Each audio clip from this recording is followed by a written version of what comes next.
আসসালামু আলাইকুম।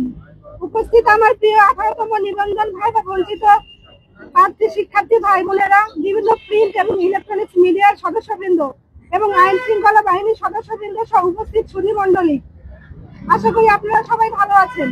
কিন্তু দুঃখের বিষয়, আমরা যারা 18তম শিক্ষক নিবন্ধন ভাইবা প্রত্যাশী ছিলাম তারা কেউ ভালো নেই। আমরা সবাই জুলুমের শিকার। আমাদের কারো ঈদ ছিল না, নতুন জামা ছিল না, মুখে কোনো হাসি ছিল না।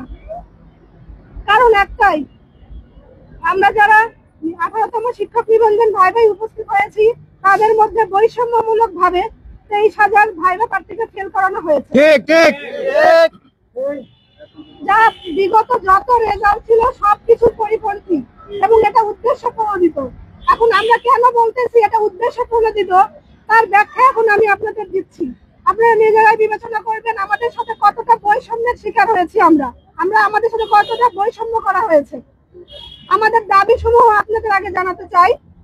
1 নম্বর, শিক্ষা মন্ত্রণালয় 9 বিধি 2 এর গ অনুযায়ী একজন পরীক্ষার্থী লিখিত এবং মৌখিক পরীক্ষায় শতকরা 40% নাম্বার পেলে সে পাস বলে গণ্য হবে। লিখিত পরীক্ষায় একজন প্রার্থী 40% মার্ক পেয়েছে বলে তাকে ভাইভাই অবশ্যই আমন্ত্রণ জানানো হয়েছে, অন্যথা আবেদন জানানো হইতো না।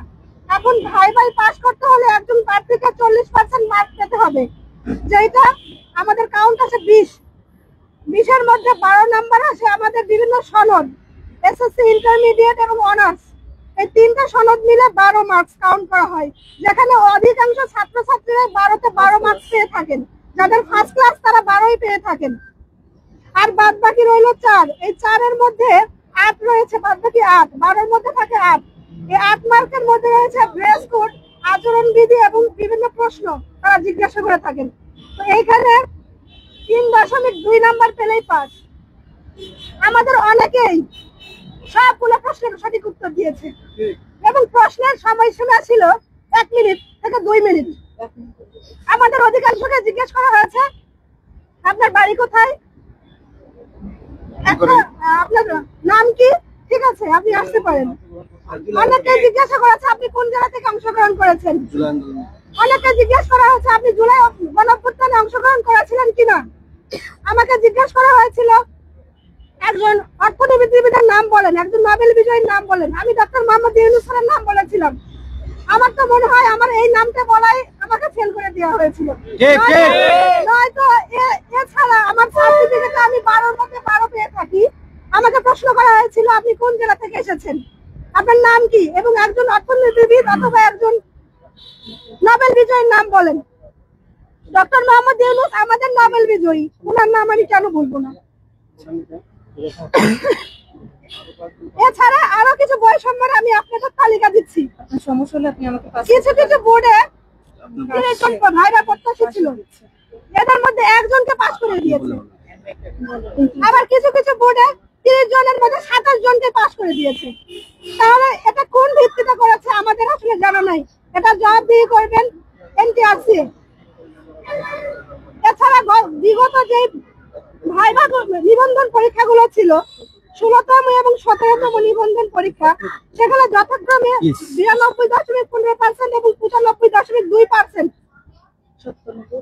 পাস করানো হয়েছিল, অথচ আমাদের 18তমতে এসে হয়ে গেল 72%। আমরা জানি না এটার কারণ কি।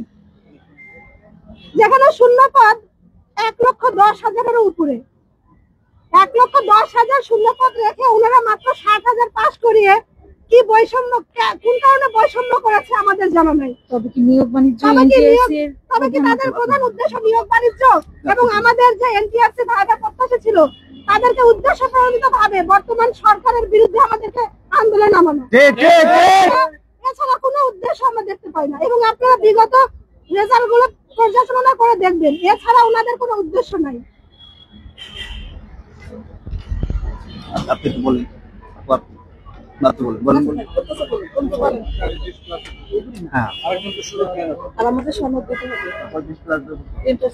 বিগত যে পরীক্ষাগুলো ছিল, ভাইভাগুলো নিয়েছিল, ওনারা যারা উপস্থিত ছিলেন এবং তাদের কাগজপত্র ঠিক ছিল তাদেরকে ছাড়া কাউকে ফেল করার নাই। অথচ আমাদের সময় এসে বলা হচ্ছে ন্যূনতম শিক্ষক হওয়ার যোগ্যতা আমরা রাখি না। আচ্ছা, আমাদের মোট প্রিলি পরীক্ষার্থী ছিল 13,40,000 প্লাস। আমরা এখান থেকে রিটেনে কোয়ালিফাই করেছি 4 লাখ, না 23 প্রিলিতে প্রিলিতে কোয়ালিফাই করেছি 4 লাখ এবং রিটেনে এসেছে 83,000। এবং আমাদের বিগত প্রশ্নপত্র থেকে আমাদের প্রশ্নপত্র প্যাটার্ন সম্পূর্ণ আলাদা ছিল, কঠিন ছিল। আমাদের অল্টারনেটিভ কোনো অপশন ছিল না, একটা প্রশ্ন দেওয়া ছিল, একটাই অ্যানসার করতে হয়েছে। এবং ওনারা হুট করে রিটেন পরীক্ষার 1 মাস আগে সিলেবাস পরিবর্তন করে দিয়েছেন। তো এই কঠিন ধাপগুলো যে স্টুডেন্ট পার করে এসেছে, 1 মিনিটে তাকে বাড়ি কোথায়, তার নাম কি, এটা জিজ্ঞেস করার পর আপনারা ভাই তাকে ফেল করে দিলেন এবং লিখিত দিলেন যে ইনারা শিক্ষক হওয়ার ন্যূনতম যোগ্যতা রাখে না। তাহলে আমার প্রশ্ন, 13তম থেকে 17তম যারা ভাইবা পরীক্ষার্থী ছিলেন, তারা কি সব প্রশ্নের উত্তর পেরেছিলেন এই 1 মার্কের মধ্যে, 1 মিনিটের মধ্যে? তারা কেন ফেল করলেন না? যারা উপস্থিত হন নাই এবং যাদের কাগজপত্র ঝামেলা ছিল তারা ছাড়া। আমাদের এখন দাবি হচ্ছে একটাই, যারা 18তম শিক্ষক নিবন্ধনে উপস্থিত ছিলেন এবং যাদের কাগজপত্র সমস্যা ছিল না, তাদের ফলাফল পূর্ণ বিবেচনায় এনে 13 থেকে 17তম ফলাফল পর্যালোচনা করে আমাদেরকে ভাই উত্তীর্ণ করা। 18তম সনদ, প্রত্যেককে সনদ দেওয়া। যাদের বয়স 35 পার হয়ে গিয়েছে তাদেরও আপনাদেরকে সনদ দিতে হবে, কারণ আপনারা চাকরি দেন না, আপনারা গণবিজ্ঞপ্তি দেবেন। যদি 35তম নির্ধারণ করে দেন বয়স 35, তাহলে তারা অংশগ্রহণ করতে পারবে না, কিন্তু তারা তো সনদ পাবে, কারণ তারা পরীক্ষা দিয়েছে, পাস করেছে, ভাইভাতে উত্তীর্ণ হয়েছে।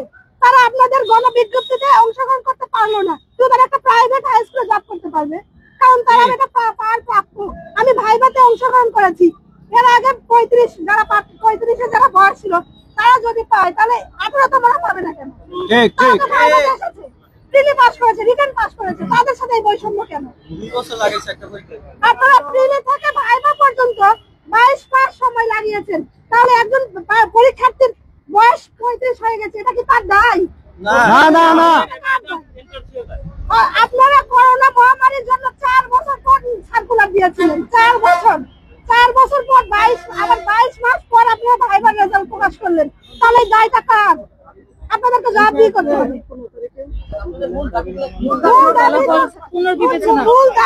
ফলাফল পুনর্বিবেচনা করে পাস নিশ্চিত করতে হবে প্রিলিতে।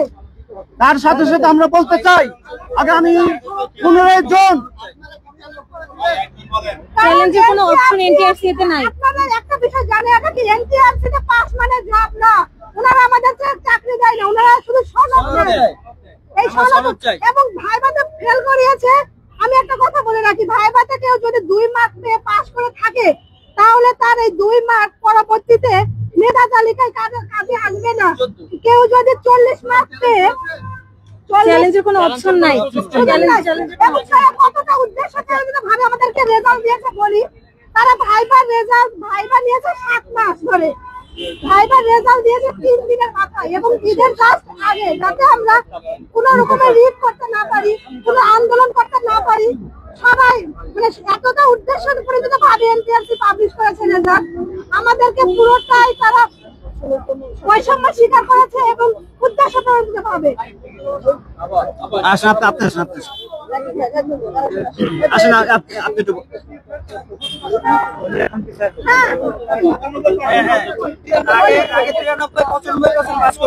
যাদের সার্টিফিকেট ইস্যু আছে আর যারা হচ্ছে অনুপস্থিত ছিল তারা বাদে সবাই পাস।